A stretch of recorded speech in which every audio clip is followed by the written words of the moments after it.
untuk runner-runners di luar sana yang selalu LSD. LSD tu apa? Lari seorang diri. Korang patut grab bone conduction ni. Sebab apa bone conduction ni? Sambil korang lari, korang boleh dengar lagu. Sound dia pada aku memanglah sangat clear gila. Memang sangat sedap sound dia.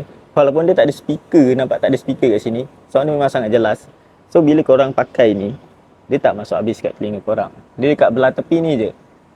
So bila environment korang, kalau korang lari tengah jalan, tengah jalan, jangan lari tengah jalan, korang lari tepi jalan, so kereta lalu lalang korang akan dengar lah. Sambil berlari korang boleh juga borak dengan member korang.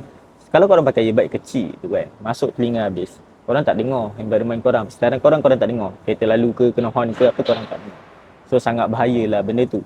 Dan benda ni juga water resistant IPS6. So kalau kena air, kena peluh korang sekalipun, dia masih selamat digunakan. So benda ni ada 32GB storage. Untuk yang malas bawa phone, pakai smartwatch, korang boleh pakai benda ni dan simpan lagu dalam ni. Ataupun benda ni juga boleh bluetooth dengan phone korang.